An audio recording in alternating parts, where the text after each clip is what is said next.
আসসালামু আলাইকুম everyone, welcome to my channel enjoy life. আশা করি আপনারা সবাই অনেক ভালো আছেন। ডাল বাটাবাটির ঝামেলা ছাড়াই আজকে পেঁয়াজু রান্না হবে। অসাধারণ এই পেঁয়াজি একবার যে খাবে সে বারবার রিকোয়েস্ট করবে আরেকবার তৈরি করে দেওয়ার জন্য। আর আপনি যদি আমার চ্যানেলে নতুন হয়ে থাকেন তাহলে অবশ্যই চ্যানেলটিকে সাবস্ক্রাইব করবেন প্লিজ, পাশে থাকা বেল আইকনটিকেও ক্লিক করে দেবেন। চলুন তবে স্টার্ট করি রান্না। ফার্স্টে নিয়ে নিয়েছি বেসন।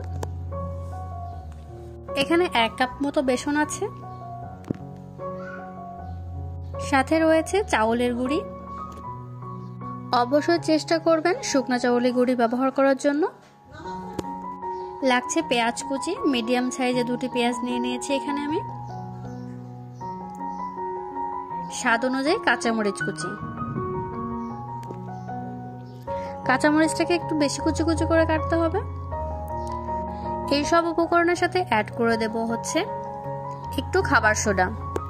খাবার সোডা অ্যাড করলেই পেঁয়াজটা বেশ মুচমুচে হয়ে যাবে আর খাবারের স্বাদটাও বেশি বেড়ে যাবে। দিচ্ছি সাথে স্বাদ মতো লবণ। আরও লাগছে শুকনা মরিচের গুঁড়ি এবং হলুদের গুঁড়ি।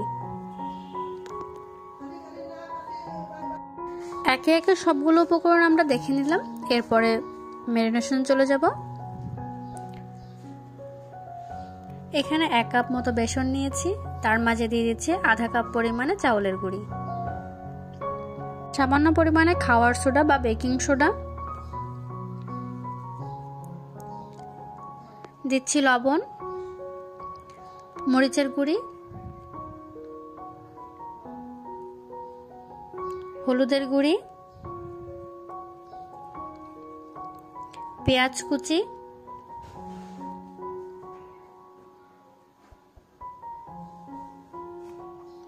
কাঁচামরিচ কুচি।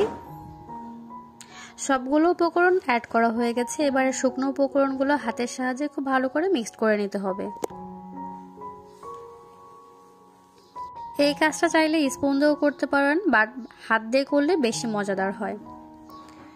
এরপর রুম টেম্পারেচারে নর্মাল পানি আমি অ্যাড করে দিচ্ছি অল্প অল্প করে। ডোটাকে একদম বেশি নরম করা যাবে না, আমি দেখিয়ে দেবো পরিমাণটা কেমন করবেন। এই পেঁয়াজুটা করার সময় ডোটা তৈরি করতে হবে একদম রুটির মতো খামের করতে হবে। দেখিয়ে দিচ্ছি, দেখেন এরকম পরিমাণে আপনারা নরম করবেন ডোটাকে। ঠিক এরকম করলে যে পেঁয়াজুটা অনেক মজাদার হয়। চুলায় একটি কড়াই বসিয়ে দিলাম। কড়াইটা সামান্য গরম হয়ে গেলে দিয়ে দিলাম পরিমাণ মতো তেল।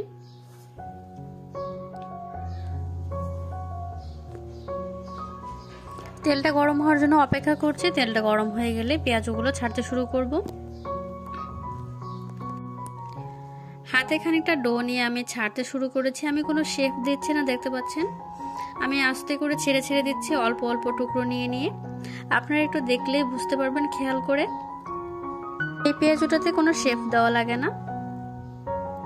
একই পদ্ধতিতে সবগুলো পেঁয়াজও আমি দিয়ে দেব। সবগুলো দেওয়া হয়ে গেছে। এখন একটা পাশ হয়ে গেছে, অন্য পাশটা উল্টে দিচ্ছি।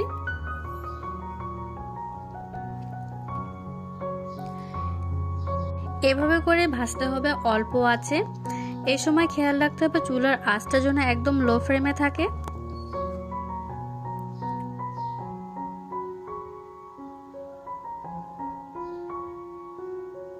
কালারটা অলরেডি চেঞ্জ হয়ে এসেছে, দেখতে পাচ্ছেন অনেকটা সুন্দর কালার চলে এসেছে।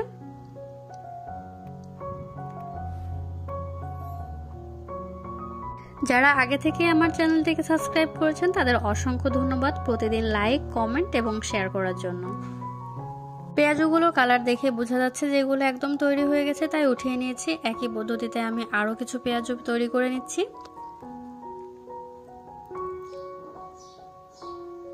আপনিও যদি এত সুন্দর মজার পেঁয়াজও তৈরি করতে চান তাহলে ভিডিওর প্রথম থেকে শেষ পর্যন্ত দেখবেন এবং ফলো করবেন আমি কিভাবে তৈরি করেছি। একই পদ্ধতিতে চেষ্টা করবেন, তাহলে আপনার রেসিপিটাও এতটাই মজার হবে। আমার চ্যানেলের ভিডিও যদি আপনাদের ভালো লেগে থাকে অবশ্যই লাইক, কমেন্ট, শেয়ার করবেন প্লিজ। ভিডিওর প্রথম থেকে শেষ পর্যন্ত যেভাবে দেখিয়েছি একইভাবে ট্রাই করলে আপনার রেসিপিটা এতটা মজার হবে। আর এই পেঁয়াজটা ছোট থেকে বড় সবাই অনেক পছন্দ করবে। মূল্যবান সময় নষ্ট করে এতক্ষণ আমার সাথে থাকার জন্য অসংখ্য ধন্যবাদ। আজ এই পর্যন্তই। আল্লাহ হাফেজ। আসসালামু আলাইকুম।